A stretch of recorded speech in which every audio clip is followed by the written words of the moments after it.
and corruption. And from the Constitution itself down to all the financial regulations, you can't fault Nigerian bureaucracy. All the rules and regulations are there. It's a question of implementation. And I think the problem is that anybody will take Nigerians for granted at his own risk. You can't be a head of a department, you can't be a chief executive and steal public funds and you think you can control those below you. Nigeria will not agree. I promise to be accountable to Nigerians. And I will make sure all those that the CPC voted, from councillor, local government, to the office of the president, will be accountable to the people. And the public treasury is a trust, and nobody can tamper with it and get away with it. Thank you very much. Thank you so much, General Muhammad Buhari. Malam Nuhu Ribadu. The same question. To me.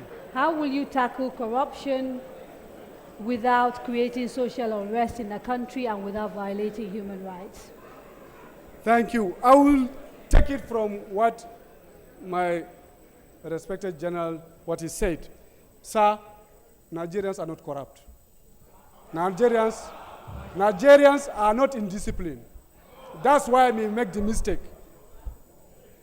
The system and the processes make Nigerians corrupt. There is nothing wrong.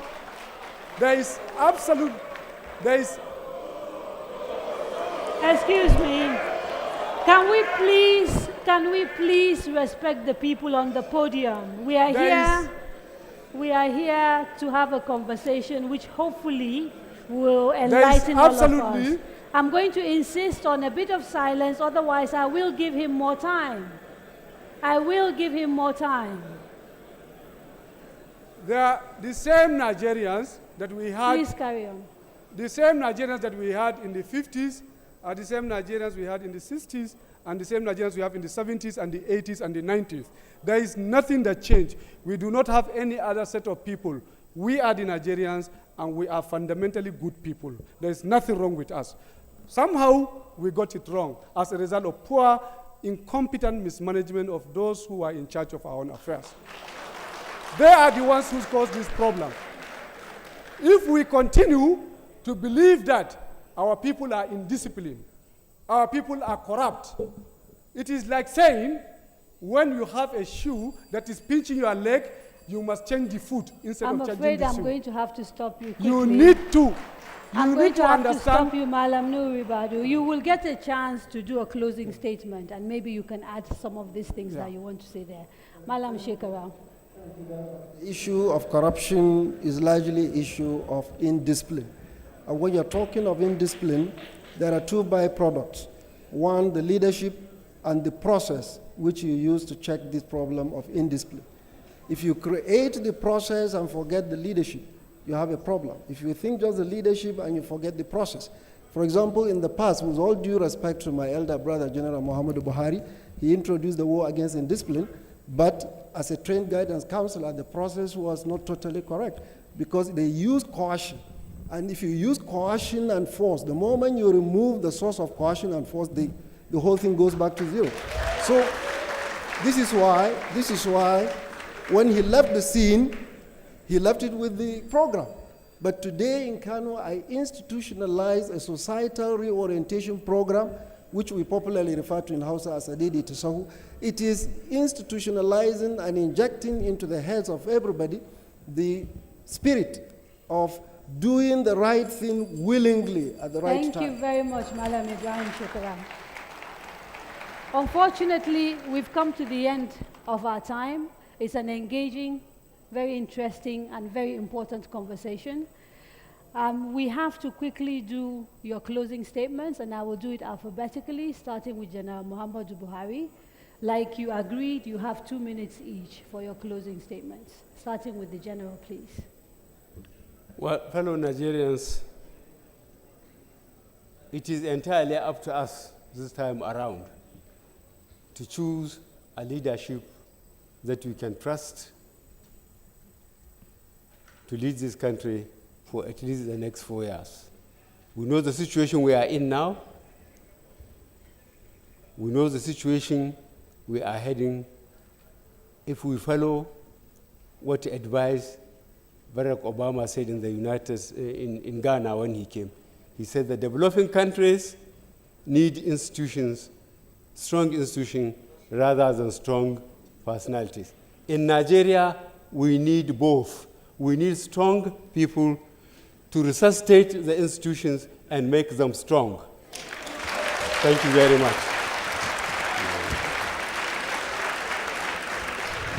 General Muhammad Buhari, you've got a minute left. Do you want to take that minute, or you want me to move to the other candidates? No, what I am saying is this multi-party democratic system has given Nigerians the power to choose their leadership and change them at will. So it is up to them to have the courage to choose people and to ensure that their votes count. When we say people should go and register, which we hope they have, they should go and vote. We hope they will go and vote, and they will make sure that their vote count. Then they will give opportunity, for whatever leadership they choose to perform or not to perform. Sitting at home wouldn't work this time around. Thank you very much. Thank you very much, General Muhammad Buhari. Malam Nuhu Ribadu. Kadiria, just to connect with what I was saying, Nigeria is a great country. We are great people. We can make it. We will build a country that all of us are going to be proud of. A country of justice, peace, and security. A country that the black man will be proud of. I believe it is possible. In 3 weeks' time, Nigerians will decide. We have an opportunity. A golden chance has come. A moment of change is here. Are we going to seize it? I believe it is the time to do so. We can change this country and give it a chance. We can remake this country.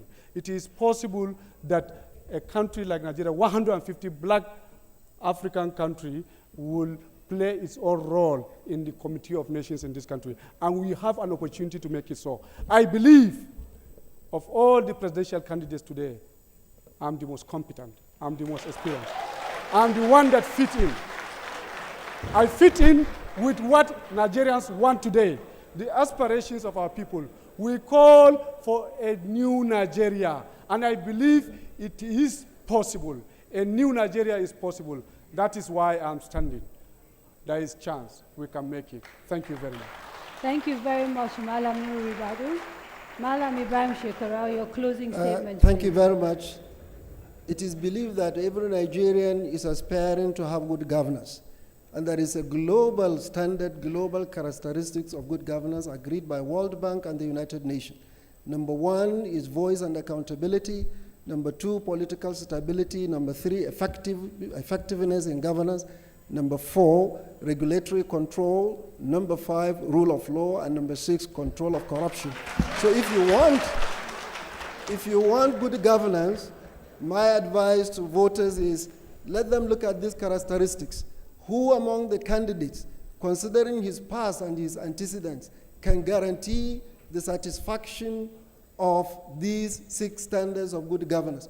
Whoever it is between you and your Almighty God, vote for him.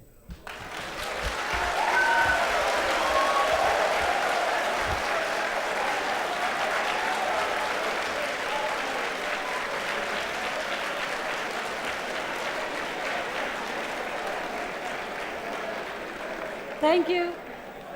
Thank you. Thank you, gentlemen. Thank you, General Muhammadu Buhari, Malam Nuhu Ribadu, Malam Ibrahim Shekarau. And thank you, too, particularly to the audience who joined us today to listen to these 3 men tell us why in April we should vote for them. You have been watching the NN24 presidential debate. I am Kadiria Ahmed of Next. I hope this conversation continues in our homes, in our offices. The task of electing Nigeria's president is a very important one. It is critical to our development as a nation. Keep talking, keep debating, and please make sure you go out and vote. Thank you very much and good night.